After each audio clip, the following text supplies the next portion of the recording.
Ladies and gentlemen, life's journey often brings us to crossroads, moments when a little wisdom can light the way. Lend me your ears and open your hearts.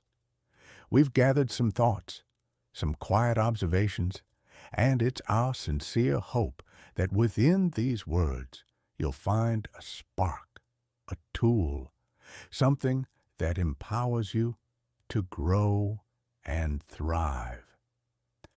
There comes a time in every journey, my friends, when we must take stock of the burdens we carry, not the grocery bags, mind you, or the tools for a job well done. No, I'm talking about the invisible knapsack slung across our shoulders, filled with regrets, old grudges, unfulfilled expectations, and the echoes of what might have been. We cling to these things, sometimes unknowingly, believing they define us, or worse, that letting them go would somehow diminish who we are.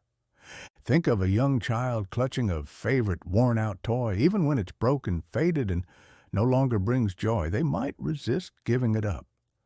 They've formed an attachment, a comfort in its familiarity. We as adults often do the same with our emotional baggage.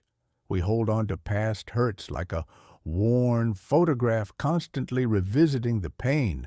We replay arguments in our minds, dissecting every word, every gesture, long after the moment has passed. This isn't strength, my friends. It's a quiet form of self-imprisonment. The truth is, these weights, these invisible chains, keep us from soaring. They drain our energy, cloud our vision, and limit our potential. Imagine a marathon runner attempting to win a race with heavy boots and a backpack full of rocks. They might finish, yes, but at what cost? And how much further, how much faster could they have run without that unnecessary burden? The journey to mental growth begins with acknowledging the weight. It's not about judgment, simply observation. What are you carrying today that no longer serves you? What are you clutching onto that prevents you from moving freely, breathing deeply, and truly living? We all carry unseen burdens that hinder our progress. Recognizing these weights is the first vital step towards liberation. Take a moment to reflect on what past events, grievances, or anxieties you might be unconsciously holding on to. Simply acknowledge their presence. Tomorrow, we'll delve into the art of gently, yet firmly, unburdening ourselves from the past, making space for new possibilities. Yesterday, we spoke of the invisible weights we carry. Today, we begin the gentle yet powerful act of setting them down. The past, my friends, is a river. It flows, it carves its path, and it moves on. Yet, so often, we find ourselves standing in its current, trying to swim upstream, trying to change what has already been. We dwell on mistakes, on missed opportunities, on words spoken or unspoken, as if reliving them will somehow alter their reality.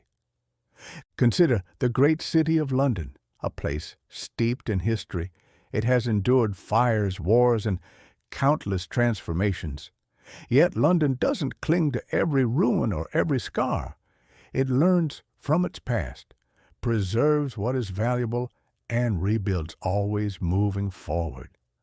Imagine if every generation of Londoners insisted on living in the exact same way as their ancestors, refusing to adapt or innovate. The city would crumble under the weight of its own history. Our personal histories are no different. They hold lessons, certainly, and memories, both sweet and sour.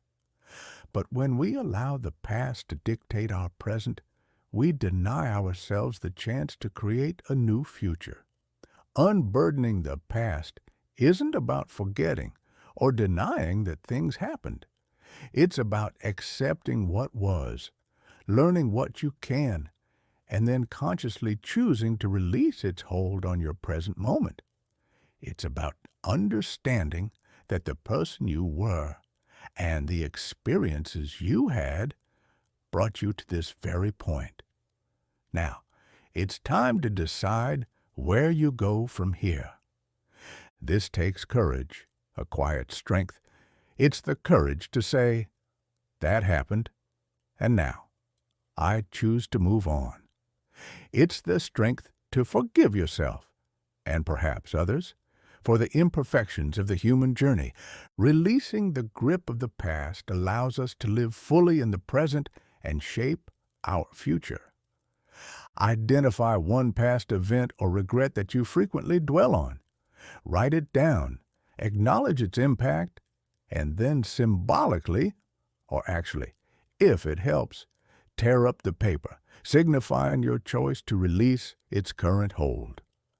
Our next stop is the subtle yet powerful art of releasing the need to control everything around us, discovering freedom in acceptance. We humans, we like our neat little boxes, don't we? We crave order, predictability, a sense that we've got the reins firmly in hand. We plan, we strategize, we meticulously arrange our lives, believing that if we just control enough variables, we can engineer a perfect existence. But life, my friends, is a wild and unpredictable river, and trying to dam every current, every eddy, is a fool's errand. The constant need for control often breeds anxiety, frustration, and a profound sense of powerlessness when things inevitably stray from our meticulously crafted blueprints. Think of a seasoned sailor. They don't control the wind, nor the waves, nor the sudden squall. What they do control is their response to these forces. They adjust the sails, steer the rudder, and navigate with skill and experience. They understand that trying to command the ocean is futile. Instead, they learn to work with it. A beginner, on the other hand, might rage against the storm, feeling utterly overwhelmed by their inability to bend nature to their will. Our lives are much like that ocean. We can't control every outcome, every decision made by others, or every curveball life throws our way. Trying to do so is like trying to catch smoke with your bare hands. It slips away, leaving you feeling empty and frustrated. Releasing the need for control isn't about giving up or becoming passive. It's about discerning what is within your sphere of influence and what is not. It's about focusing your energy on what you can do, your attitude, your effort, your choices, and letting go of the desperate grip on everything else. It's in that surrender that true power often lies. The power to adapt, to innovate, to find peace amidst the chaos. Letting go of the need to control everything frees us from anxiety and allows for greater adaptability. Identify one situation where you are trying to control something beyond your influence. Practice accepting that you cannot control it and instead focus on your response to it. As we release our grip on control, we'll discover the liberating truth that perfection is an illusion, and embracing our flaws is where true growth begins. Perfection. It's a glittering mirage, isn't it? A flawless ideal we chase relentlessly, often to our own detriment. From the earliest days, we're taught to strive for excellence, to correct our mistakes, to present a polished facade to the world. And while ambition is a powerful engine, the relentless pursuit of flawlessness can become a heavy yoke around our necks. We hide our true selves, fearing judgment, convinced that any blemish, any misstep, will render us unworthy. But consider the beauty of a gnarled oak tree. Its branches aren't perfectly symmetrical, its bark is rough and weathered, yet it stands majestically, a testament to its long journey. and the storms it has endured. Its imperfections tell its story, giving it character and strength. Think of the kintsugi artists in Japan. When a beloved piece of pottery breaks, they don't discard it. Instead, they meticulously repair it with lacquer, dusted with powdered gold, silver, or platinum. The cracks are not hidden. They are illuminated, transformed into lines of beauty. The repaired piece is often considered more beautiful, more valuable than the original, precisely because of its history, because of its imperfections. The breakage and repair become part of its unique story. We, too, are like that pottery. Our flaws, our mistakes, our perceived shortcomings, they are not weaknesses to be hidden, but rather unique lines that tell the story of our resilience, our growth, and our humanity. Embracing imperfection isn't about settling for less. It's about accepting the beautiful mess that is life.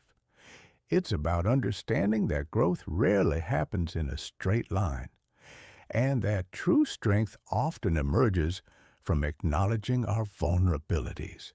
It's about finding peace in the journey, not just the destination, and recognizing that our worth is inherent, not dependent on being flawless. Accepting our imperfections is crucial for self-acceptance and genuine growth. Identify one flaw you often criticize yourself for. Instead of judging it, try to see it as a unique part of your story or an opportunity for growth. With a newfound acceptance of ourselves, we'll move on to the profound release that comes from forgiving both ourselves and those who have wronged us.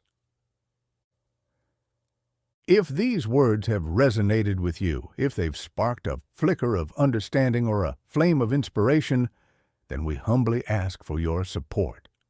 A simple like, a gentle subscription, helps us reach more hearts and minds on this shared journey of growth. Forgiveness. It's a word often misunderstood, isn't it? Some see it as weakness, as letting someone off the hook or forgetting a wrong. But true forgiveness, my friends, is a powerful act of liberation, primarily for the one doing the forgiving. When we cling to anger, resentment, or guilt, it's like drinking poison and expecting the other person to suffer. It gnaws at us, stealing our peace and binding us to the very people or events that caused us pain. Consider the story of Nelson Mandela, imprisoned for 27 years, enduring unimaginable hardship and injustice. Yet, upon his release, he chose a path not of vengeance, but of reconciliation and forgiveness. He understood that holding on to bitterness would only continue his own imprisonment, even outside the prison walls. His act of forgiveness didn't erase the past, but it paved the way for a future of unity and peace in South Africa. He chose to free himself, first and foremost, from the shackles of hatred. Forgiving others doesn't mean condoning their actions. It means releasing yourself from the burden of carrying their wrongdoing. It means choosing to no longer allow their actions to control your emotions or define your present. And forgiving ourselves, that's perhaps the most challenging yet most crucial step. We are often our own harshest critics, replaying past mistakes and condemning ourselves for being less than perfect. But every human being stumbles. Every journey has its detours. Forgiving yourself is an act of compassion, an acknowledgement of your humanity, and a necessary step to move forward unburdened.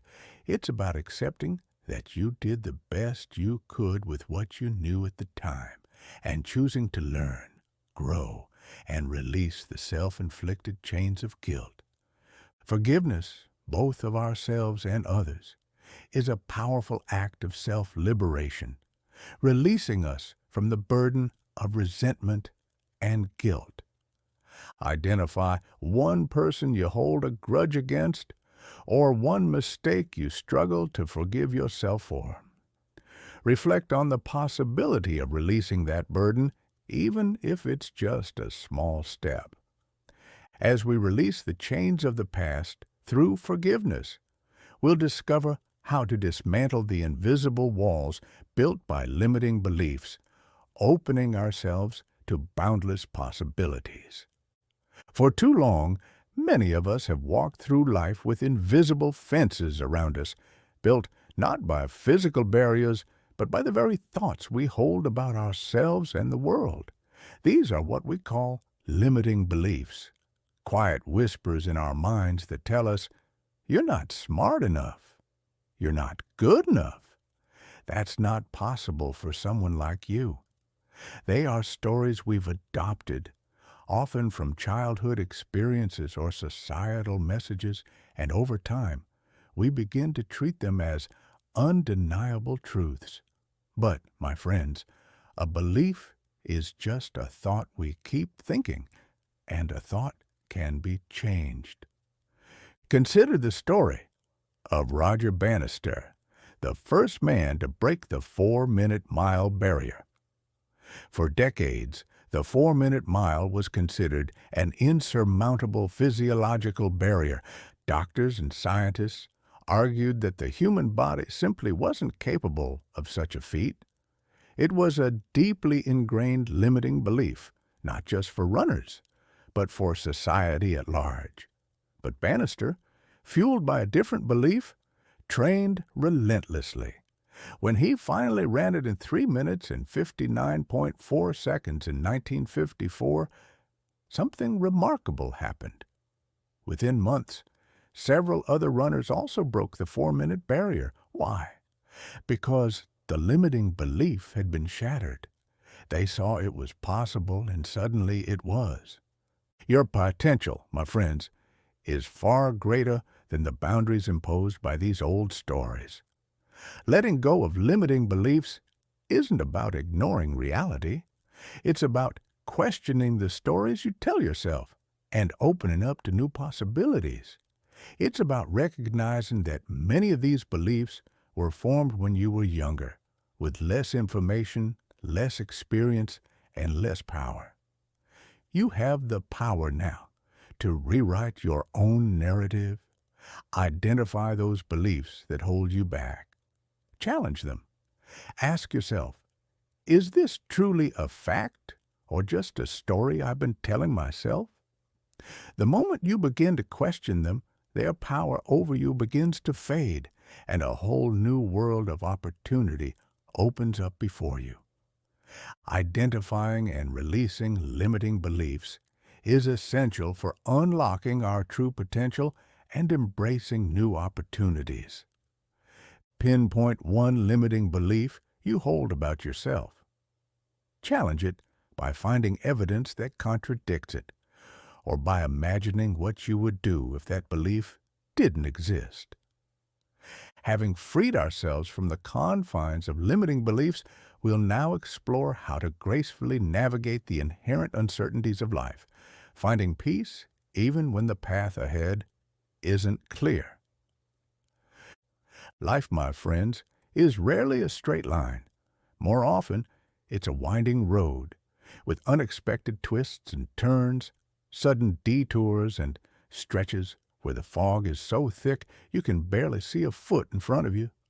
And in these moments of uncertainty, our natural inclination is often to panic, to grasp for something solid, to resist the unknown. But resisting the flow of life, trying to force clarity where none exists, can be as exhausting as trying to swim against a strong current.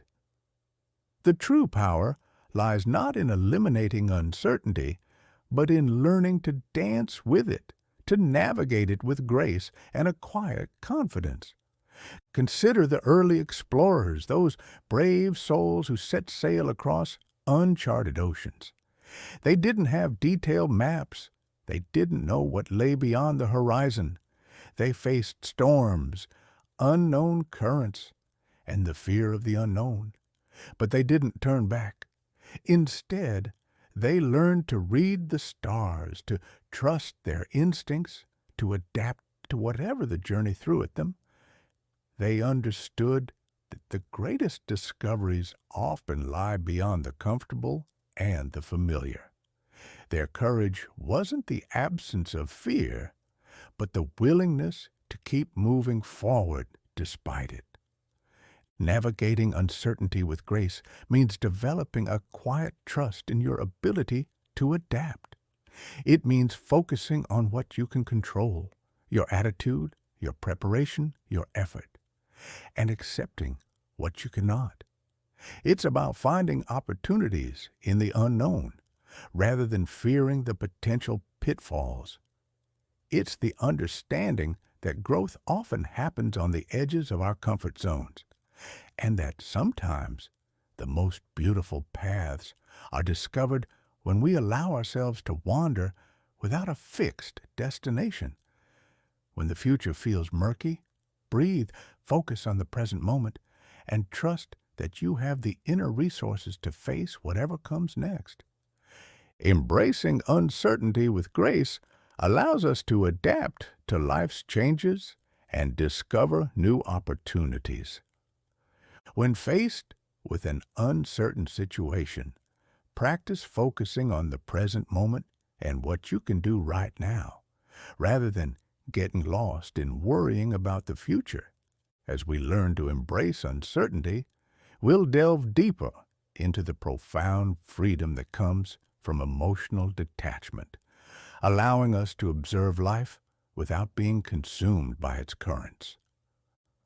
We are emotional beings, aren't we? Our lives are rich tapestries woven with joy, sorrow, anger, fear, love, and it is natural to feel these emotions deeply. But sometimes we become so entangled in the threads of our feelings, so deeply invested in outcomes and external validations, that we lose our center. We become prisoners of our reactions, tossed about by every gust of wind. This, my friends, is where the profound concept of detachment steps in, not as a cold indifference, but as a warm, expansive freedom. Think of a skilled surfer riding a powerful wave. They don't try to control the wave, nor do they fight against its immense power. Instead, they move with it, observing its currents, adjusting their balance, and using its energy to propel themselves forward.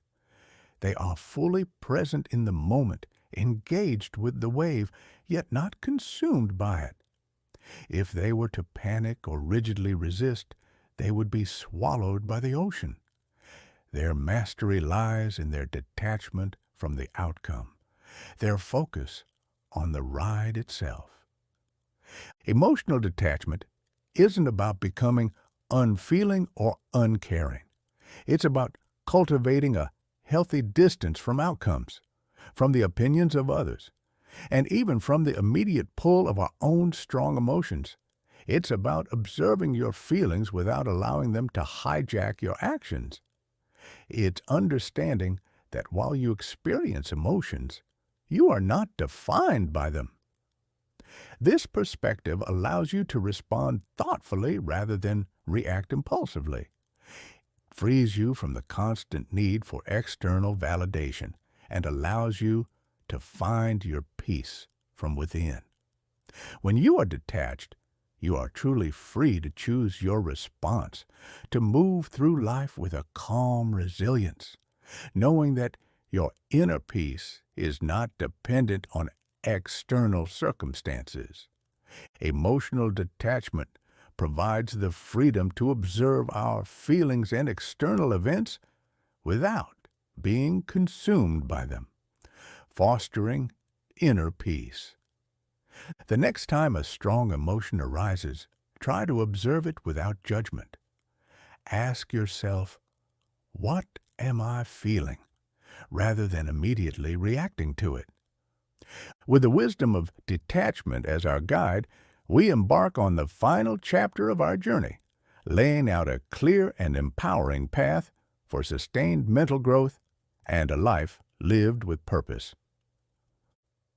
And so, my friends, we arrive at the culmination of our journey. We've spoken of the weights we carry, the echoes of the past, the illusion of control, and the liberating truth of imperfection. We've explored the power of forgiveness, the breaking of limiting beliefs, and the grace of navigating uncertainty. And finally, we've embraced the profound freedom that comes with healthy detachment. Now, the question isn't just about letting go, but about what you choose to embrace as you step forward onto your own unique path. Consider the great rivers of the world. They begin as small trickles, fed by countless streams and tributaries. They carve their own paths, sometimes through rock, sometimes through fertile valleys, always flowing, always moving towards the vastness of the ocean. They don't look back. They don't cling to the banks they've left behind. They simply flow, adapting, gathering strength, and creating life along their journey. Their purpose isn't to be stagnant, but to move, to transform, to grow. Your life, my friends, is much like that river. The path forward is not a destination you reach and then stop. It is a continuous unfolding, a dynamic process of growth and transformation. The tools we've discussed are not a one-time fix, but practices to be woven into the fabric of your daily life. It's about cultivating awareness, choosing intention, and embracing the journey with an open heart. The power of letting go is not just about shedding burdens, it's about making space for something new, something more aligned with your truest self. It's about creating a life that is not just lived, but deeply felt, authentically expressed, and purposefully built. May your path forward be one of courage, compassion, and boundless growth. The journey of letting go is continuous, enabling us to embrace new possibilities and live a life of purpose and growth. Reflect on all the concepts discussed. Choose one practice that resonated most deeply with you and commit to integrating it into your daily routine for the next week. And so, our journey together nears its close. May the lessons we've shared, the wisdom we've explored, resonate within you, guiding your steps. If these words have found a home in your heart, we invite you to help us extend this message. A simple act, a kind subscription. These acts allow this quiet wisdom to reach others who, like you, seek the power of letting go. Thank you for listening.